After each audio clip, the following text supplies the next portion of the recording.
Uitenhage, home of Volkswagen South Africa. Fans poured into town, mingling with the cars and drivers, while factory workers lined the streets to cheer their heroes. And how does the championship leader see his chances on home soil? The expectations are high, the pressure is there.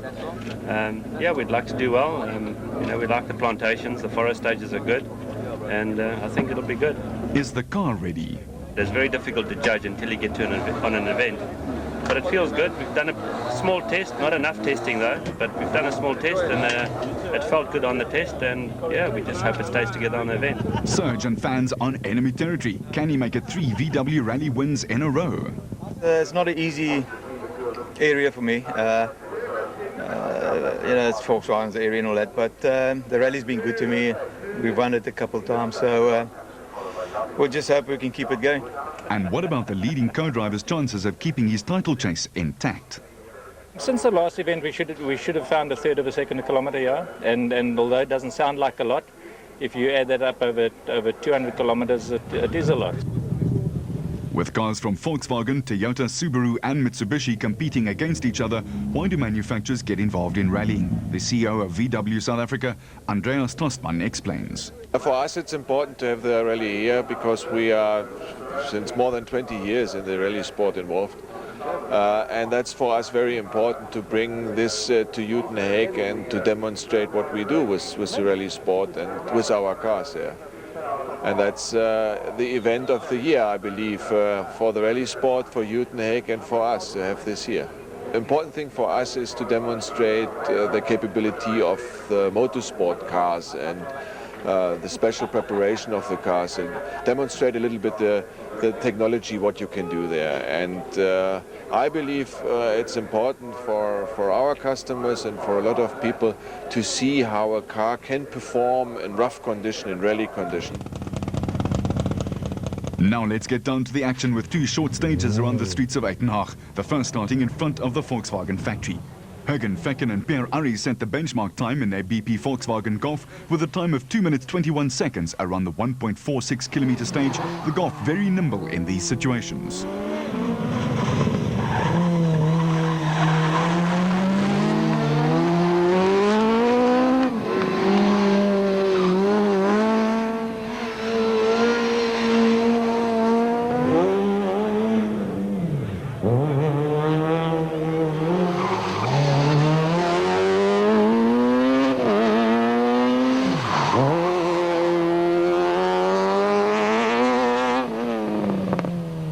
The more powerful 4-wheel drive Super 2000 VW Polo should in theory be quicker than the Golf. Watch the clock and see if Enzo Keen can put theory into practice as he slides his car around these tight confines. No can do and a second slower.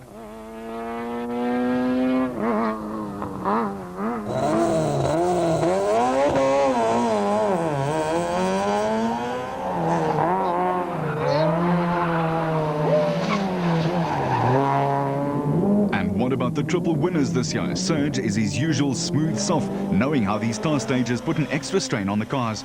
And again, keep an eye on the clock.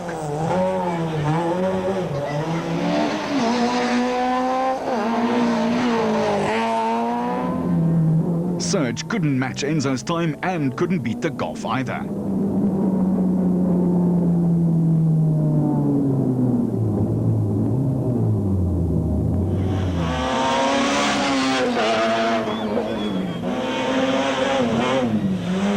Now it's Janni's turn. Those sideways slides are spectacular for the crowds, but not necessarily the fastest way around the stage.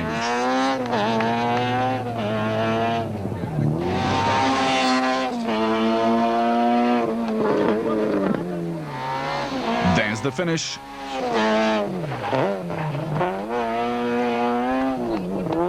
And not quite good enough. Damso and Habig set identical times, but the S2000s couldn't beat Fecken and Arries. Fernando Rueda and Martin Botha were back in the thick of things after Rueda missed the last round. The Spaniard showed all his flair as he flung his Sassel Mitsubishi Lancer around the town streets, setting the 5th fastest time in stage 1 and 3rd fastest in stage 2. Class A7, the top front-wheel drive class, promised a real bun fight between the Castrol Toyota of Charles Wilken and Robin Houghton and the Total Toyota of JP Damso and Kobus Frey. Johnny Gemmel and Marty Olivier were less than a handful of seconds adrift in their L&J plant Lancer, while the Subaru runners held on gamely.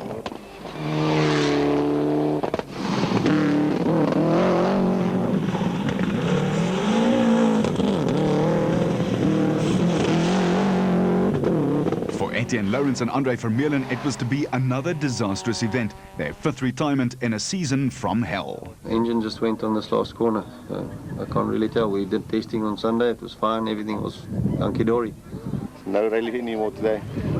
Yeah, well, no fine. As Lawrence was left to rue what could have been the teams headed for a 5-lapper at the Aldo Scribante racetrack, with Fecken heading the timesheets by a second from Keen, with Damso and Habich tied for third overall. This is really close. Reverse direction at the 5-lap.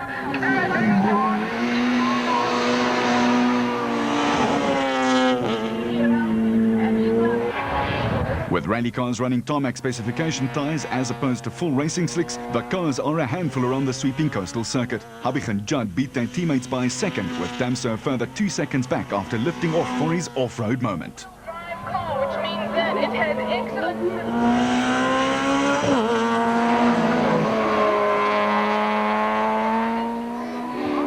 Fecken hangs on to the lead of Class A7 with former production car racer turned rallyist Charles Wilken close behind.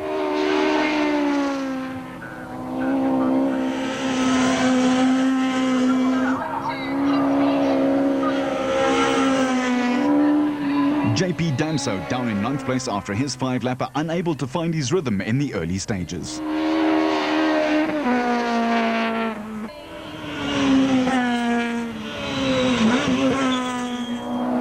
The two ex-Works golfs, now in the hands of Barry Grobler and Mike Burrows and Adrian Kurth and Rikus Fourie, were closely matched during the opening skirmishes, with Grobler in the top 10 after the dash around Scribante. Class A6 sees a resurgent Skalkburger and Wimpy van Grienen ahead of Craig Trott and John Costa, both in near-identical Toyota Corollas.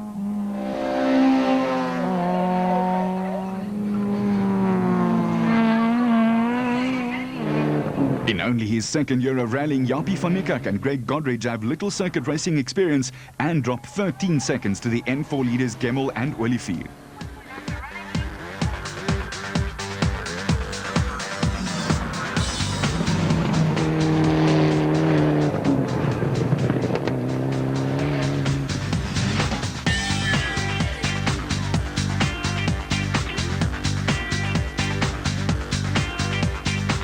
With 3 of the Mickey Mouse stages out of the way, the leaderboard has some interesting names up at the top.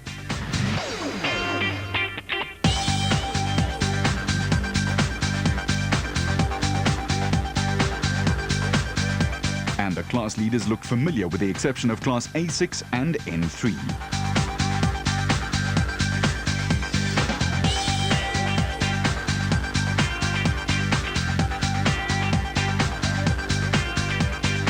Back in Port Elizabeth for the first run of the 990-metre Kings Beach stage, hated by drivers but loved by the spectators who come out in force to watch in their lunch break. It's easy to lose the rally in a stage like this, and the drivers have to find the balance between speed and keeping the car off the curb. Enzo Keen claimed another stage win 2 seconds quicker than Serge Damso could muster. Richard Bem and Grant Sinclair powered their Sassel Mitsubishi Lancer to the second fastest time, equaling the time set by the Polo crew.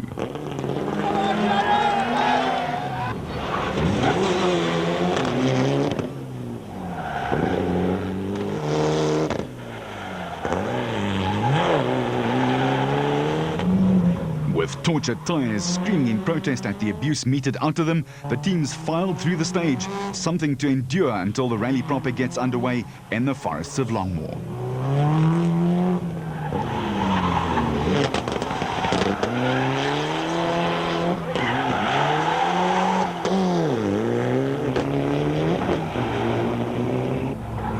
Further down the field, the Mitsubishi Subaru fight was represented by Paul Pfeiffer in his Evo 6 and Jacques Botha in his WRX.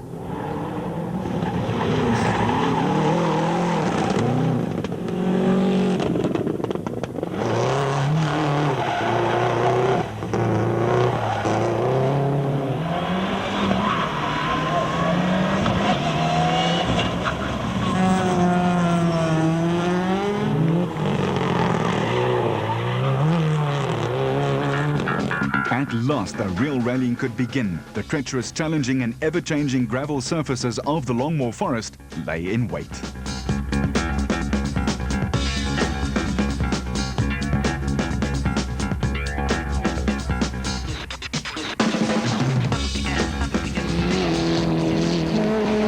Claudio Piazzamuso and Janine Labaskachny are leading Class N3 for the first time this year in their Sasol Toyota Run-X from John and Douglas Williams in their Gajima AST Run-X.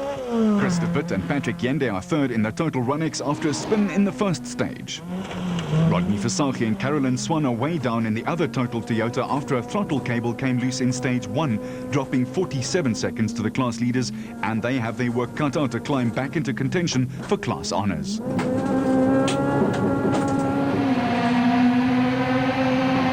Racing while looking into the sun is a tough proposition, almost like driving blind actually.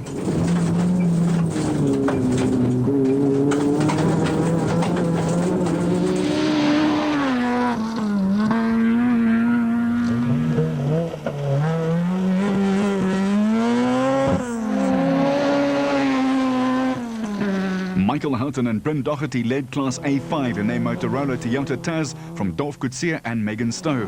Coetzee had 2 punctures in open sections on the first day, while Etienne Malherbe and Henny Boertes are breathing down their necks just 11 seconds further back.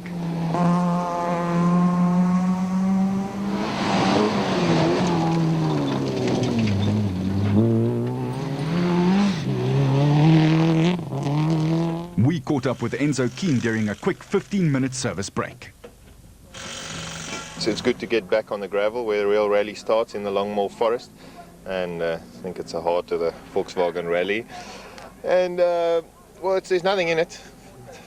Yanni's leading by 1 second, so I think, as we said, it's going to be, the rally will be won by the guy with the least flat tires, because there's not much difference in all of our times in the front.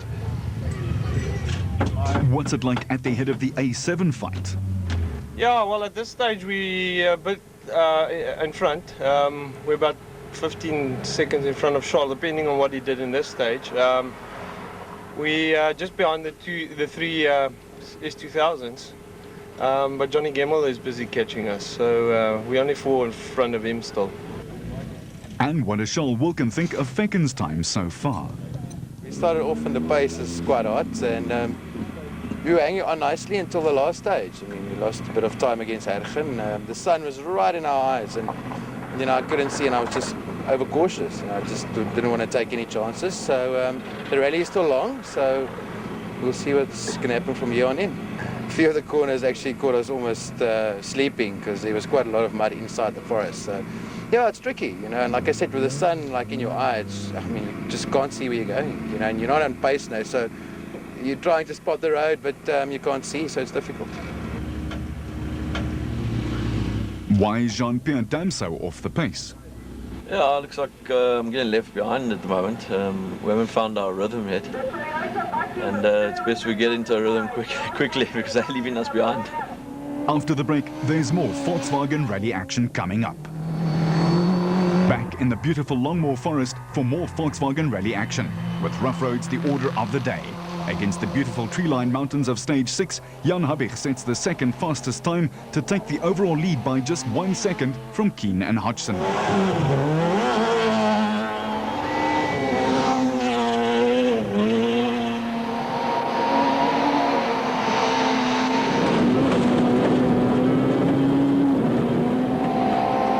It's Damso and Paisley who win their first stage of the event, a timely reminder that the 2 polos don't actually have a monopoly on the leaderboard, even though they're on home soil. In Class N2, Mike Nathan and Graham Hooper have taken their CVT Toyota Corolla into a 30-second lead over Costa Kumantarakis and Barry White's similar Dunlop Corolla. Craig Baragwanath and veteran rally driver turned navigator Yanni Keen beat the Mitsubishi of Antonio Barbosa and Kobus Janssen. Aggie Stowe and Jurstein running well down the order, destined to retire with clutch failure after starting the season with back-to-back class wins. It's now 3 retirements for the Polokwane driver.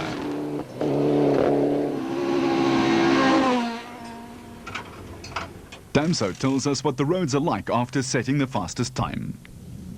Yeah, they were quite damp on the, you know, especially this last stage, there was quite a lot of damp. on corners, and the sun is just the wrong time of the day too. Yeah. So it's making it a bit difficult to see where you're going.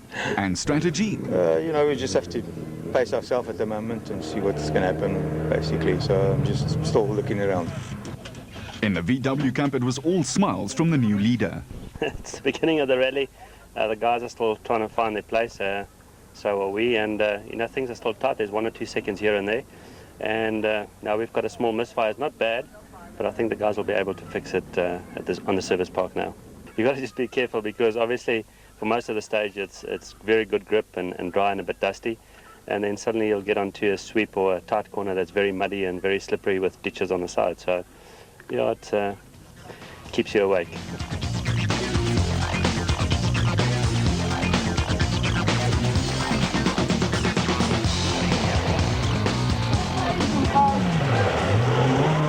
Damso sets another fastest time in stage 7, some 18 seconds faster than Keen could manage. We have our third leader in as many stages, a Toyota driver now with a 10-second lead.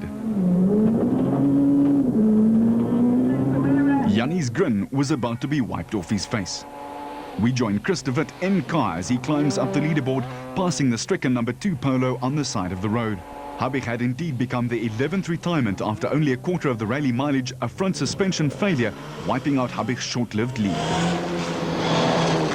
In the production car class, Johnny Gemmell and Monty Olivier have jumped into 3rd overall, followed by Richard Bem in his Sasol Lancer Evo 6.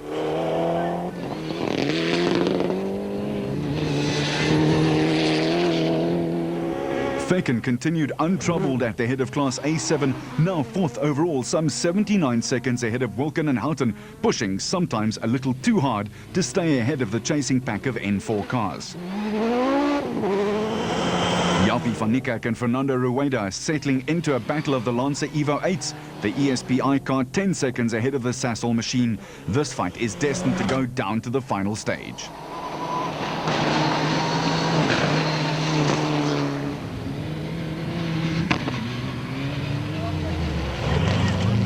After 7 stages and 3 leaders, the scoreboard had a new look to it. Damso 10 seconds ahead of Keen, Gemmell chasing hard 1 minute further back, and Faken another 4 seconds in arrears.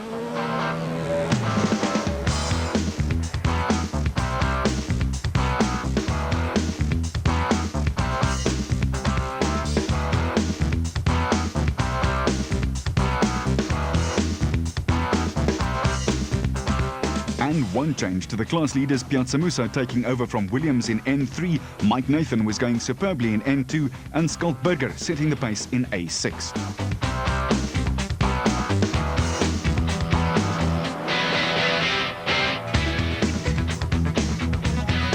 And what's it like for a circuit racer to be leading the gravel boys? We went well on the tar. John Williams was about 7 seconds ahead of us. And now we hit the dirt. I don't know what John and Rodney did because they're very far behind, but we've beaten Chris on both stages. 1 second on the first stage and about 18 seconds on the second stage.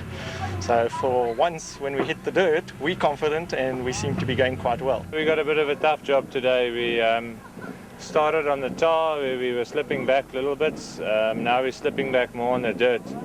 So we're not sure what the problem is, and we're just going to keep on trying hard until we get it right.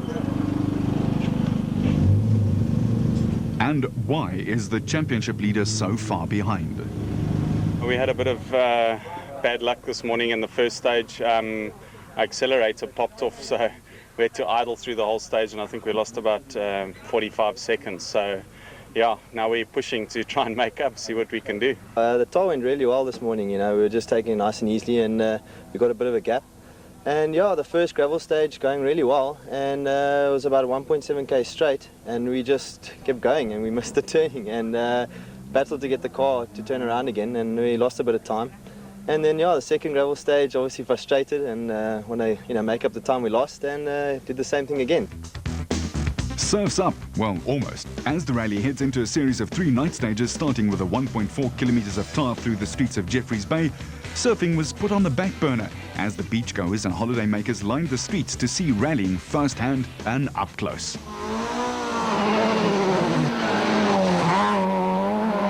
Keen won on all 3 stages held in the darkness, taking 3 seconds per stage out of Damso's lead, leaving the Toyota with a slender 1 second advantage.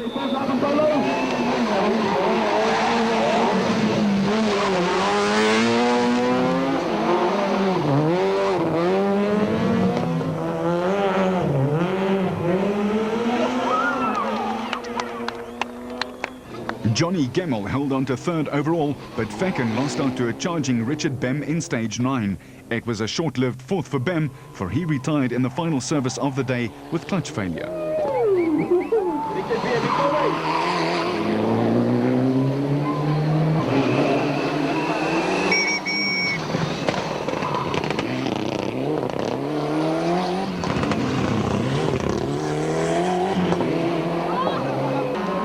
Wilken and Houghton are still nearly half a minute ahead of JP Damso and Kobus Frey.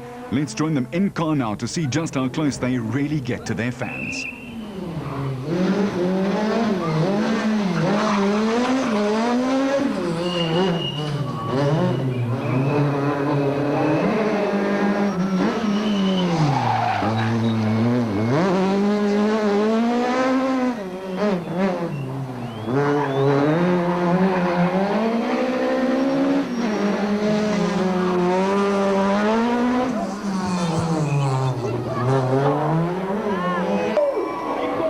Piazza Musso held on to the N3 lead, while the biggest loser of the day was Michael Houghton and Bryn Doherty, who incurred a 10-minute penalty for missing a signature on a time card, dropping the Pretoria youngster to 34th overnight. One very expensive autograph to miss.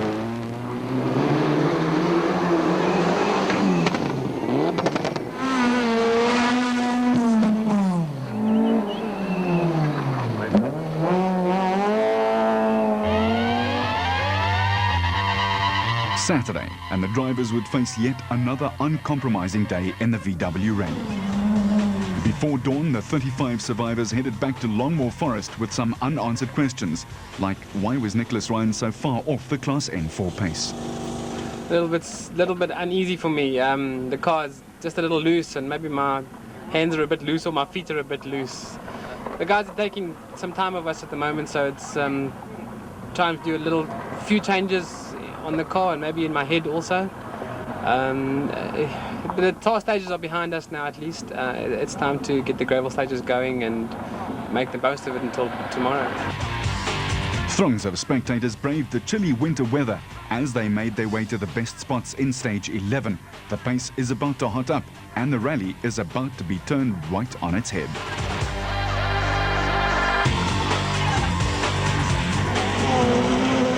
Headlights blazing, Damso rocketed out of the starting block, setting a stunning time of 20 minutes and 34 seconds in the dawn light. Gemmell was left completely breathless in Damso's wake, 35 seconds adrift to take the second fastest time.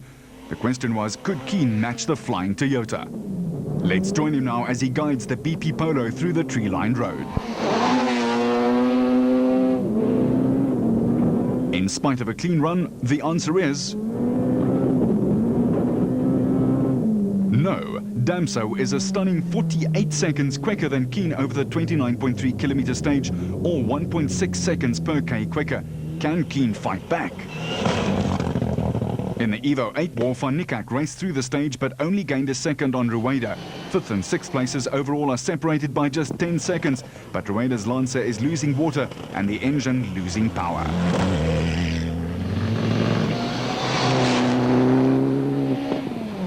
JP Damso and Kobus Frey have finally found their form, pulling back 15 seconds on the runaway A7 leader, while Jacques Botha and Greg Gericke are 7th quickest in their Bosel Subaru Impreza.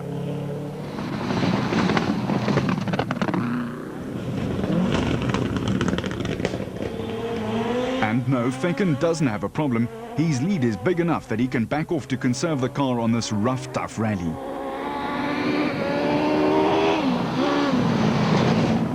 Like his rugby namesake, Skalkberger limped through the stage after bending his wheel. He made it out only to retire in the next stage. With 7 retirements in this stage alone, we're down to 29 runners and a long way still to go. Craig Trott and John Costa now firmly in control of Class A6, the consistent Italian heading to his 4th class win in a row. Second in Class A6 is Steve Walken and Brian Careyhill in their Toyota Conquest, this Italian heading to his second finish of the season. Walken pushing the Castrol Runx hard to match Tapey's time. Too hard, perhaps?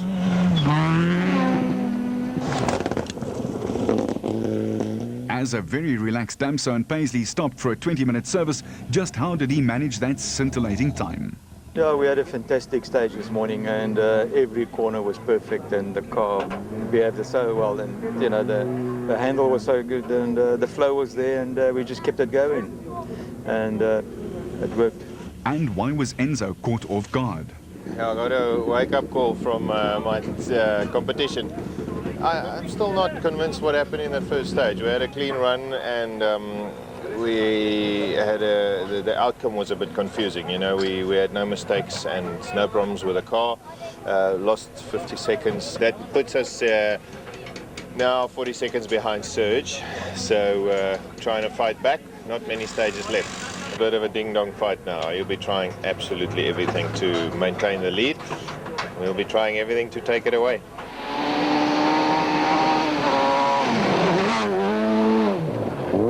And here's the BP Polo of Jan Habig. But wait a minute, isn't he out of the rally?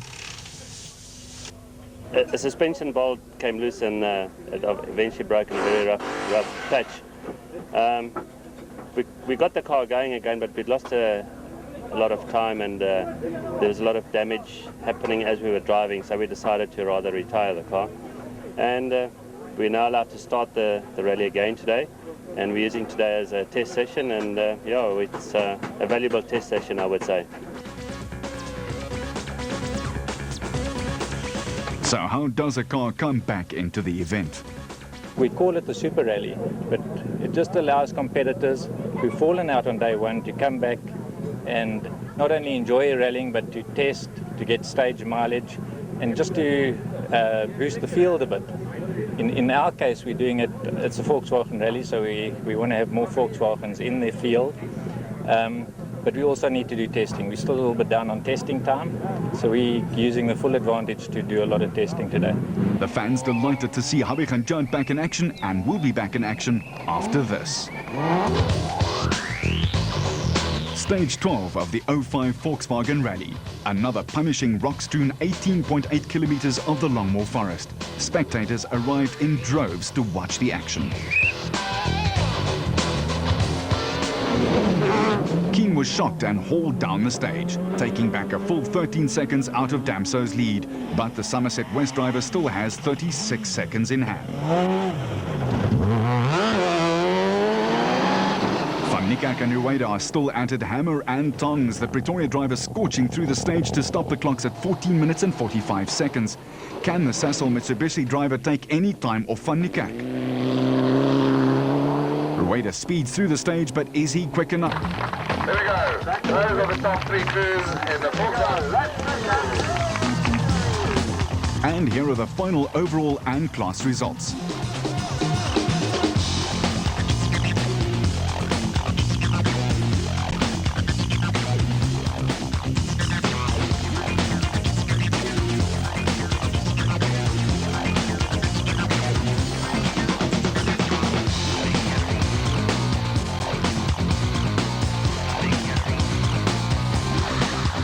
Please join us again next month for more 2005 Sasol National Rally Championship action.